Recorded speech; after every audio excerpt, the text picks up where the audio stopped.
Alright, so Paul, what do you think about your current competition in the first-person shooter genre, and how does Brink stand out from the pack? Right.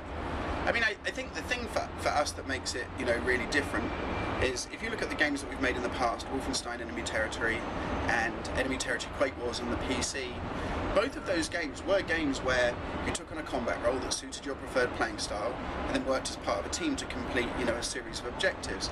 So in some ways, Brink is the spiritual successor to those games, and we've always felt that our kind of multiplayer component was very different from the thing that everybody else was doing.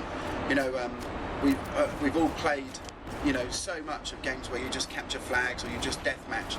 But for us, it's so much more compelling to play as part of a team and to try and coordinate to get objectives completed, to have a reason for why you're fighting. So that's kind of the foundation of what Brink is. It still comes from that same kind of those roots of our early hardcore multiplayer gaming experiences on the PC. But what we've tried to do is really blur the lines between single player and multiplayer gaming. So in Brink, it doesn't matter whether you're playing on your own at home with no internet connection, or playing cooperatively with your friends, or in full versus mode against strangers. You're still playing the same game. You're advancing your same persistent characters, earning experience points that you can spend on cool unlocks and upgrades, so you can massively modify the way that your character looks. You can modify your weapons, you can buy cool abilities and skills, for the different combat roles that you play.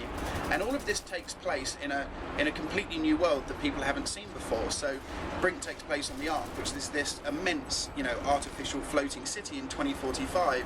And I think it's just a really nice new experience to go to locations that you haven't seen, in real life or in movies or televisions, because it's unique, it's different. And then all of this is wrapped up in a kind of movement system that I think really evolves the way that people are going to play shooters. In Brink, we use a system called SMART, which stands for Smooth Movement Across Random Terrain. And what we've created is a method for moving and shooting. So when you're using your SMART button, you can now, as you run into a room that you're in combat and you see a table, you can decide to slide under the table, to vault and slide over the top of the table. You could use it to jump off of, to do a wall hop off of another wall and go up through, some ceiling tiles or something. You can make a decision tactically about how you're going to get into combat in a way that you couldn't do previously. Because, in most shooters, you're basically on a minecart. In fact, the truth is, in most shooters, including our own in the past, you're really kind of a refrigerator. You're just a square box moving around, and you bump into things, and that's called a collision system. In our game, you kind of really exist, the way that you vault and you mantle and you slide and you interact with the environment. And because of this, the things that we didn't used to put in games, like chairs and tables and stuff that would get in the way, that you'd get stuck on because you can't see your legs all the time, all of that detail can come back into the game now, so it means that our maps can have much more detail and they feel a lot more realistic as a result.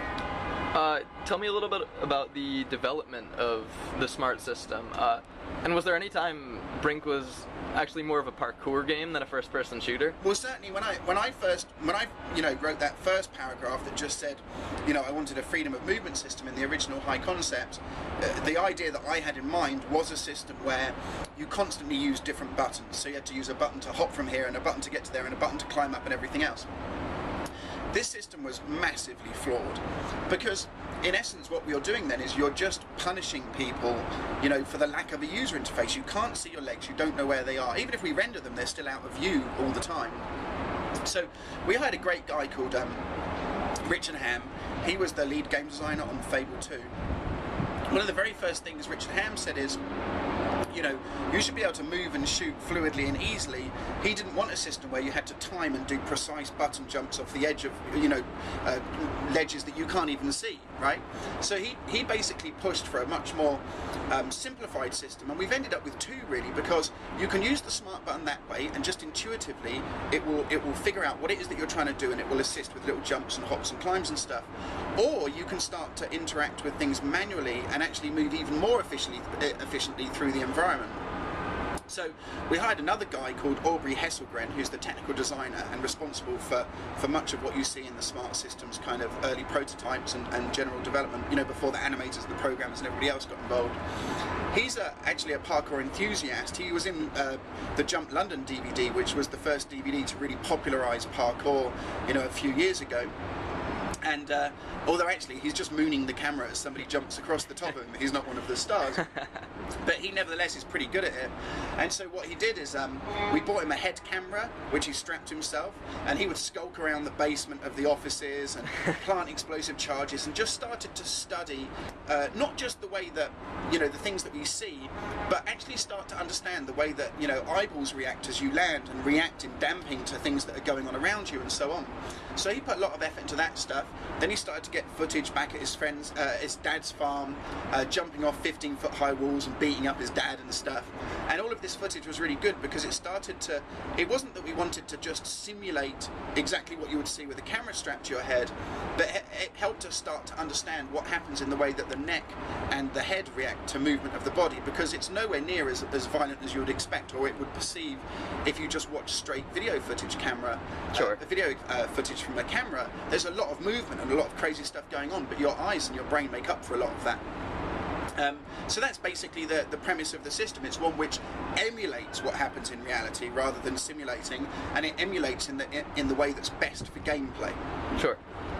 Tell me a little bit about the world of the Ark. Who's fighting whom, and why is there this conflict? So in the backstory, which was written by Ed Stern, our lead writer, the Ark was constructed around 2012 just off the coast of San Francisco, initially funded by billionaire philanthropists. It just had a kind of vision of a green and sustainable future, and it was a microcosm of, you know, its own food production, energy production, and so on.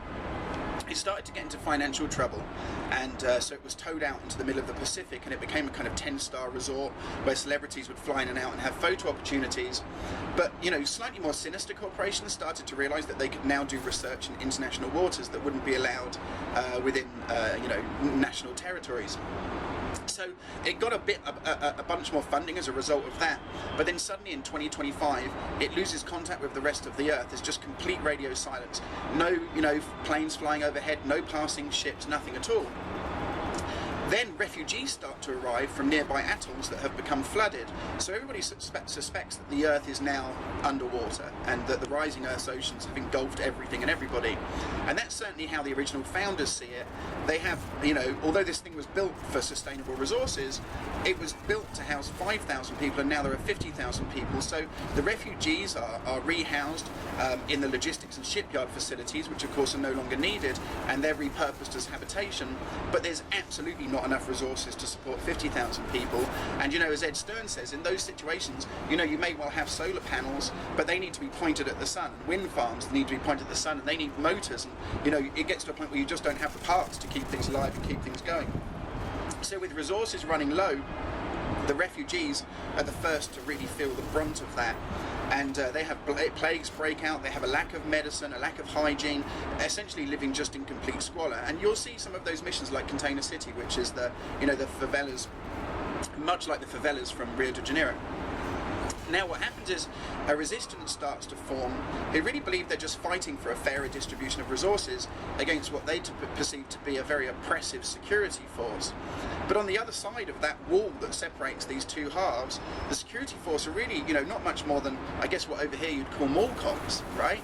They're just guys that used to patrol the marinas and the shopping centres and things like that, who suddenly now are having to defend the founders and having to maintain law and order. And they don't think of themselves as being oppressive. In fact, they think the resistance are little more than terrorists. And so in essence, this entire floating city, which is called the Ark, is on the brink of civil war.